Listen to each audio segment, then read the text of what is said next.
Toujours avec Jiba, voici la Drakon nécromancienne, la tête d'affiche du pack d'intro des dragons de Tarkir, complot cruel.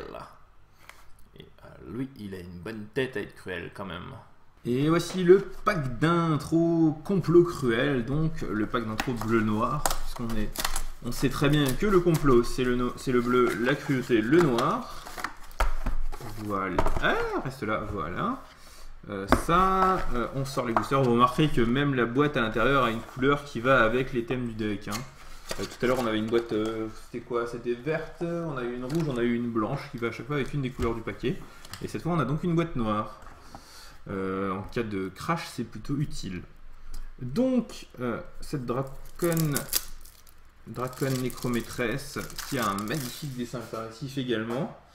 Celui que je vous ai monté en gros plan juste avant et que j'arriverai pas à avoir des images nettes ce soir, c'est interdit on dirait. Donc elle est 4-4 vol pour 5.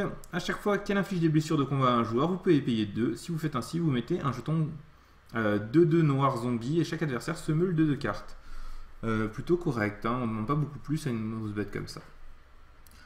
On a ensuite le profanateur des morts, l'autre rare du paquet.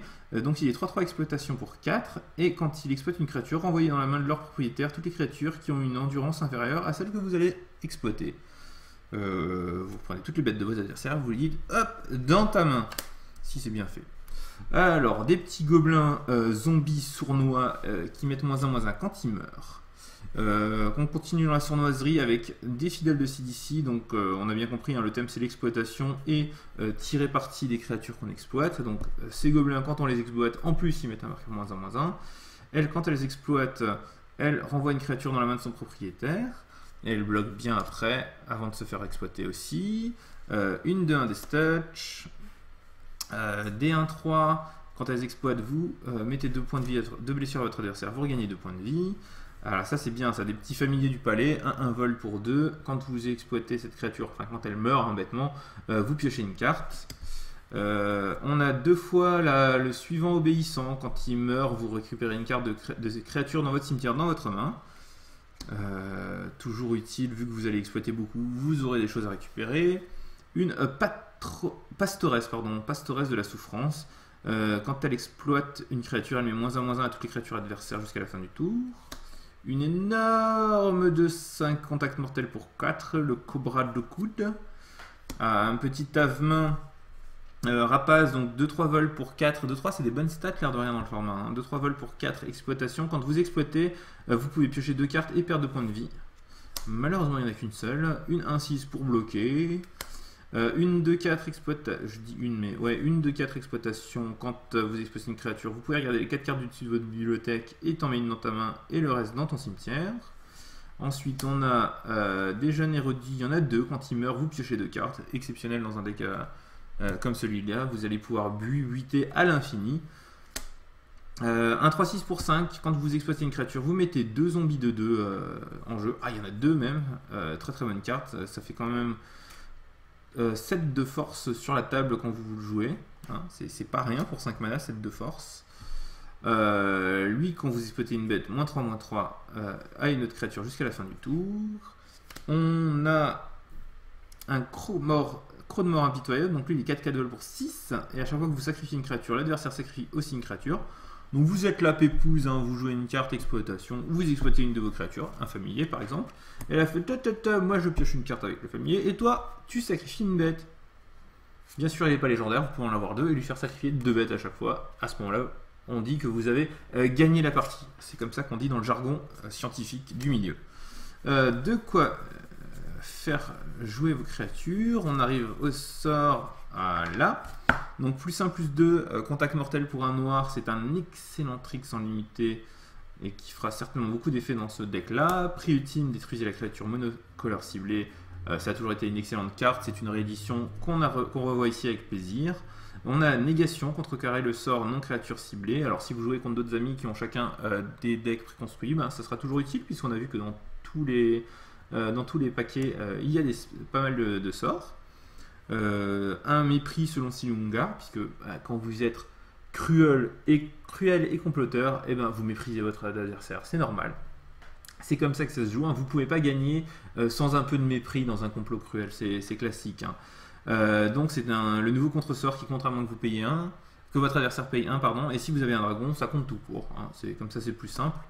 Monument de Silumgar, pour aller jouer vos gros dragons et tous vos spells à 4 et plus, c'est parfait, ça rentre très bien dans ce paquet. Alors ça c'est une purge de tombe, ça va récupérer des cartes de créatures dans votre cimetière et les mettre au-dessus de votre bibliothèque. Au détail près que vous piochez une carte, donc la première, vous allez au moins pouvoir en récupérer une. Et vous pouvez aussi d'ailleurs choisir d'en récupérer 0, mais de juste piocher une carte avec lui s'il n'y a rien qui vous intéresse suffisamment dans votre cimetière. Pourrissement cérébral, hein, la parfaite cruauté, votre adversaire se défausse de 2 cartes. À jouer au bon moment quand votre adversaire n'a plus que 2 ou 3 cartes. Perte d'envergure, la créature devient une 0-2, pourquoi pas. Et -X pour un noir et X, très très bien. Alors, qu'a-t-on dans les boosters qui vont avec? Vous remarquez qu'on est plutôt cruel, autant essayer d'élever encore un petit peu le niveau de cruauté de ce deck. Ouais, ça tout le monde se défausse, je suis pas forcément super fan dans ce deck là, j'aime bien avoir de quoi faire. Une contact mortel, c'est parfait. +1/+2, on va peut-être pas en jouer 2. Une Megamus 6-5, je ne pense pas non plus. Qu'est-ce qu'il fait lui? Vous pouvez renvoyer un permanent terrain que vous contrôlez. Je le joue, qu'est-ce que je remonte? Une bête avec l'exploitation que je rejoue pour réexploiter. Ouais, pourquoi pas, mais un petit peu limite. Il faut quand même pas oublier qu'il faut des bêtes pour être exploitées. Errance mortelle, ça pourrait peut-être rentrer dans ce paquet là. Donc quand vous contrôlez exactement une seule créature, elle gagne +2/+0, le contact mortel et le lien de vie. Quand vous exploitez, vous avez tendance à avoir moins de créatures sur table quand même, donc ça pourrait être assez souvent utile. À voir. Ça, ce n'est pas dans les bonnes couleurs. Ce dragon-là non plus. Ce dragon-là non plus, mais on va le voir dans le prochain pack. Le Sage Céleste Immaculé et un emblème de Narset qui ne rentre pas dans ce deck-là. Un Narset. Qu'est-ce qu'il y a d'autre dans l'autre booster?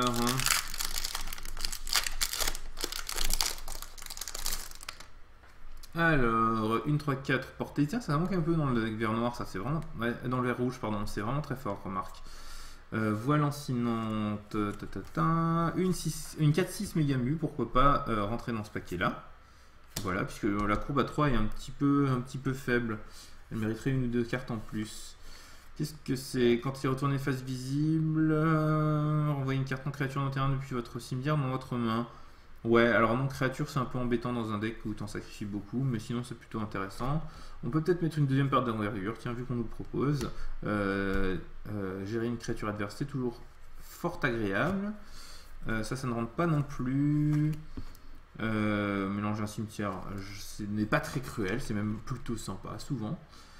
Ça ne m'intéresse pas dans ce deck là, ça non plus, et le reste non plus.